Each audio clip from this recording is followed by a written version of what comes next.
एक छोटे से गांव के किनारे एक पुराना और सुनसान रेलवे स्टेशन था जिसका नाम था काला स्टेशन।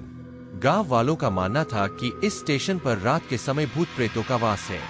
कई सालों से यहाँ कोई ट्रेन नहीं रुकी थी, लेकिन फिर भी हर रात एक ट्रेन की सीटी सुनाई देती थी।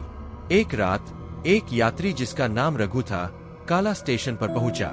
उसे किसी जरूरी काम से शहर जाना था, लेकिन गांव के लोग उसे चेतावनी दे चुके थे कि इस स्टेशन से कभी ट्रेन मत पकड़ना।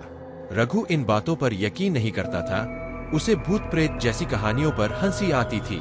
रात के 12 बज चुके थे। स्टेशन बिल्कुल वीरान था। हवा में अजीब सी ठंडक थी, जैसे कोई अदृश्य ताकत उसके आसपास मंडरा रही हो। तभी दूर से ट्रेन की सीटी सुनाई दी। रघु ने देखा, एक पुरानी धुंधली ट्रेन धीरे धीरे स्टेशन पर आकर रुकी। ट्रेन के डिब्बे पुराने और जर्जर थे और खिड़कियों से हल्की हल्की सफेद रोशनी बाहर आ रही थी। रघु ने हिम्मत जुटाई और ट्रेन में चढ़ गया। अंदर का दृश्य और भी डरावना था। सारे यात्री सफेद कपड़ों में बैठे थे। उनकी आंखें एक ही दिशा में स्थिर थीं और उनके चेहरे पर कोई भाव नहीं था। जैसे ही रघु बैठा, उसने महसूस किया कि ठंड बढ़ती जा रही है और उसके चारों ओर अजीब सी फुसफुसाहटें सुनाई देने लगी। ट्रेन धीरे धीरे चल पड़ी। कुछ देर बाद रघु को महसूस हुआ कि ट्रेन उसी स्टेशन के पास फिर से आकर रुक गई है। वह घबराकर उठा और बाहर झांक कर देखा। स्टेशन पर वही पुरानी ट्रेन खड़ी थी जिससे वह चढ़ा था, लेकिन अब ट्रेन और स्टेशन पर कुछ अलग था। चारों ओर घना अंधेरा था और स्टेशन के बोर्ड पर लिखा था, मृत्यु का स्टेशन।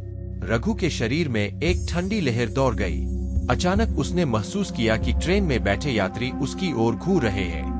उनके चेहरे विकृत हो चुके थे, आंखें खून से लाल थीं।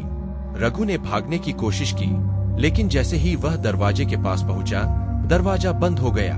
अंतिम चीख रघु के गले से निकली और फिर स्टेशन पर एक गहरी खामोशी छा गई। गांव के लोग अगली सुबह जब स्टेशन के पास गए तो उन्हें वहां रघु का कोई निशान नहीं मिला। बस एक पुराना टिकट पड़ा था जिस पर लिखा था, अंतिम यात्रा। तब से काला स्टेशन की भूतिया कहानियां और भी डरावनी हो गईं। लोग कहते हैं कि अगर आप आधी रात के बाद उस स्टेशन पर जाए तो शायद आप भी रघु की तरह कभी वापस नहीं आ पाएंगे।